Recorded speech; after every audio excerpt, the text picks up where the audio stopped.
Hi, welcome to Building 220 at the Johnson Space Center, where we're here in front of the Deep Space Habitat, where we've got a new analog mission going on this week, the Autonomous Mission Operations Test. And we're here talking with Jeremy Frank, who is the principal investigator for the test, actually here from Ames Research Center in California. So can you tell us a little bit about what Autonomous Mission Operations means? So, Autonomous Mission Operations is a project designed to figure out for deep space missions where the crew is going to be very, very far away from the control center, there will be a large time delay between the crew and the vehicle.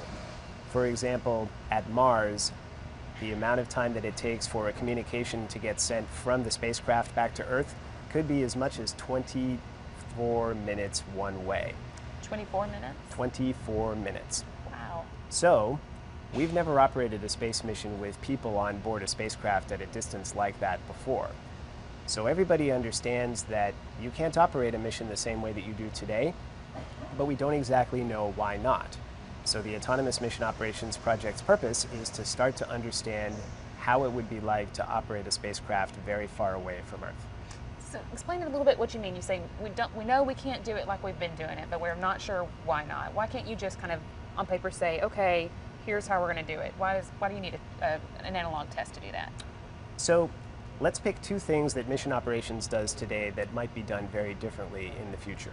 So one of them is planning. So planning means things like figuring out what the crew is going to do on any particular day. It might mean deciding when a spacecraft is actually going to perform a maneuver. It might mean operating a piece of equipment, which means that you need to configure the power systems differently. So planning might actually be done similarly today, because typically you get a plan for an entire day or perhaps an entire week. So the process of generating a plan, sending that plan to the crew, getting the crew up to speed on that plan, that's not something that looks very different whether your spacecraft is at the moon or at Mars. But other things that the ground does quite a lot today is actually send commands to individual pieces of equipment. So if you rely on commanding a piece of equipment and getting insight into whether that command worked or didn't work very quickly, that sort of thing probably can't be done very effectively all the way to Mars. The Jet Propulsion Lab, for example, operates the rovers and spacecraft around Mars by sending them a whole day's plan and letting it run. We can't do that with individual pieces of equipment on board spacecraft where you need insight into what happened immediately.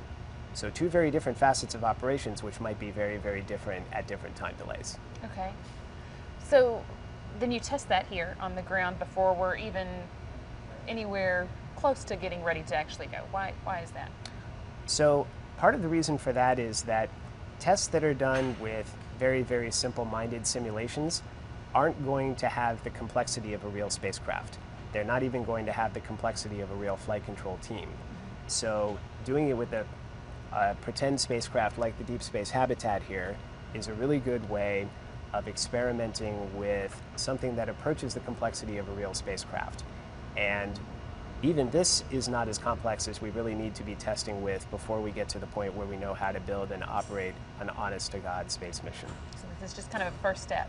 This is a first step, exactly. So how are the tests actually working? What does this first step look like?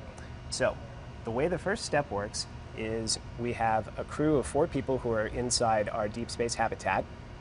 We then have a flight control team that consists of 8 actual flight controllers. Each of those flight controllers is responsible for one facet of mission operations.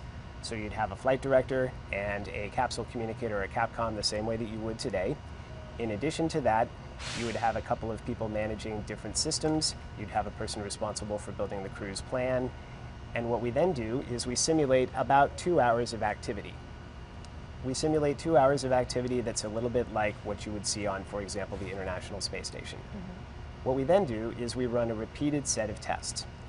In each test, we vary the amount of time between the flight control room and the spacecraft. We also vary what happens during the mission. Sometimes nothing will happen. Everything will go normally, there won't be any problems, the crew will basically execute their day, and you're finished. Sometimes we'll simulate a failure. We will, for example, say that part of the power system decides not to function properly anymore. Or, for example, that if water transfer activity between 2 water tanks doesn't go the way it's expected to go. and then the crew will have to decide how to handle that. The flight control team will have to decide how to handle that. Or, last and not least, we may have a medical emergency. And so you can imagine how interesting a medical emergency can be if you're very, very far away from the nearest doctor. So all of those things combined will basically tell us something about how missions would run if we ran them the way that they were run today at these different time delays. So that's the first phase of what it is that we're going to do. That's what we're doing this week. And that's what's happening this week. Okay. Right. And then now in June, we've got another week of testing planned, and that'll be a little bit different. That's exactly right.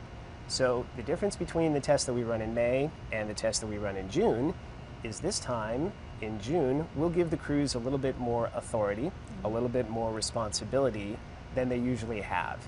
And what we want to do is give them and the flight control team some different tools. So for example, today the crews don't usually plan and schedule their own day. They're given a plan that they execute, but they don't actually manipulate that plan. So what if they had a tool that helped them figure out how to actually build their plan so that if things don't go well, they can decide how to reschedule or replan their own activities. Okay. So that's one example of the kinds of tools that we intend to give crew in order to help them do this job differently. All right. But what we will do is run exactly the same set of tests, only with these tools, Okay. in order to see whether it makes things better or worse. Okay.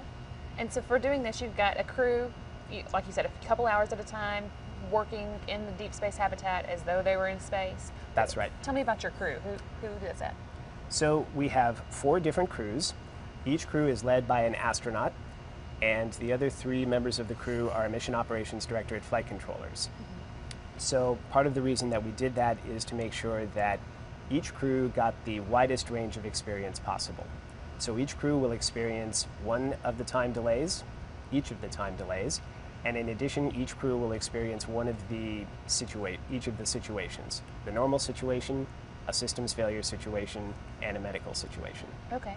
And so that gives you kind of a range of data to start looking at and then planning how we would actually do this when we do go further out into space. That's the idea.